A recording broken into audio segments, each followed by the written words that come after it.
Oh, there we go. My movie junket from Mortal Engines. It's still in cinema, so go and watch it. Thank you, JP. That's JP applauding off camera, just by the way. Do I get 10 popcorns? No, okay. JP's me. Code for no. No, but I want to ask you something, because you were talking about something nice while the cameras went on us that I think people take for granted.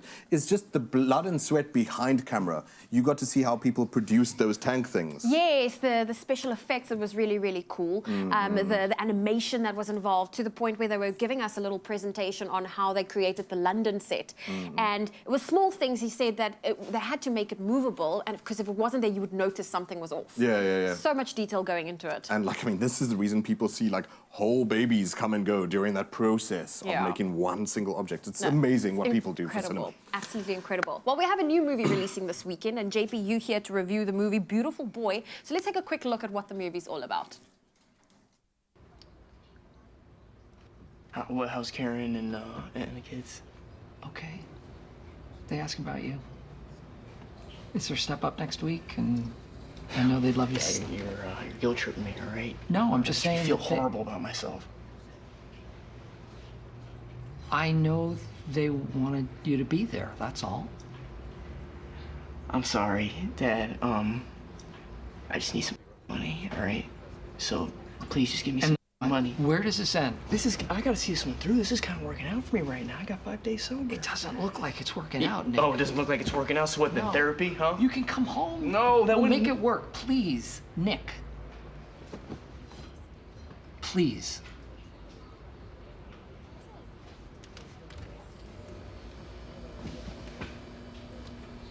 I've been doing some research. Been doing fucking research? You gotta be kidding me, Dad. You think that you have this under control. And I understand how scared you are. I understand why I do things. It doesn't make me any different, all right? I'm attracted to craziness, and you're just embarrassed because I was like, I was like this amazing thing, like your special creation or something, and you don't like who I am now. Yeah? Who are you, Nick? This is me, Dad. Here, this is who I am.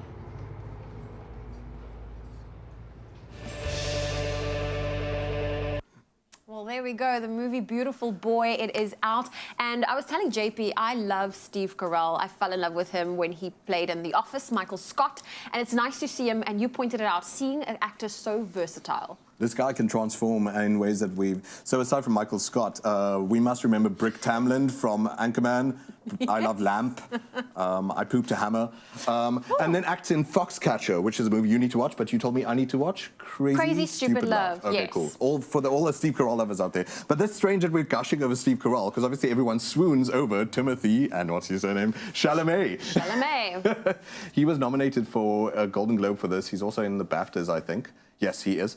As supporting actor. Okay.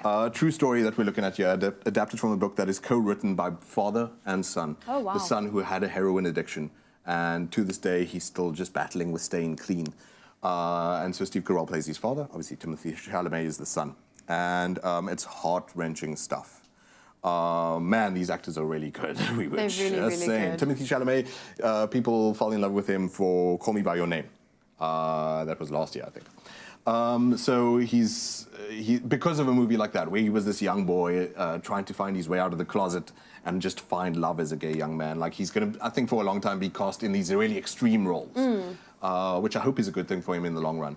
But also, I mean, it touches on addiction, how it not only affects the addict, but the family and the support structure around. I mean, it's time and time again, you see how it impacts the parents. Yeah, and you know, onlookers like ourselves or whatever, even though I have like addicts in my family and stuff, like we can take for granted the pressure, the weight, the world that hangs on a parent, and we dare blame the parental unit.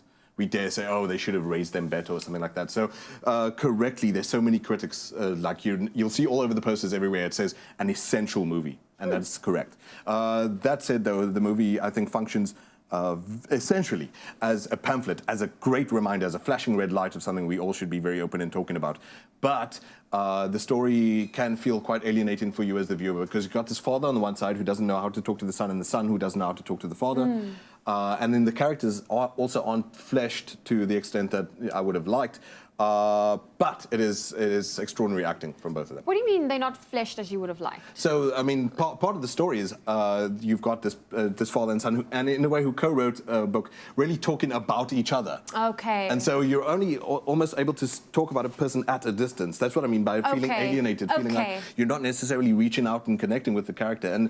And it's not, for a topic that's as so important as this, it's not do or die that you have to feel entangled emotionally and biologically with what you're seeing on the screen. It's just important that we talk about it. Okay. But if we're going to rate it as a movie, But also, in reality, that's often the case. You don't never know how to approach it. Yeah, But JP, yeah. the big important question that I am approaching now is how many popcorns are we giving the movie Beautiful Boy? You must know, JP does not care about popcorns. Just go watch the movie, it's beautiful. I care about the popcorn. Nevertheless, people do love numbers. 7 out of 10.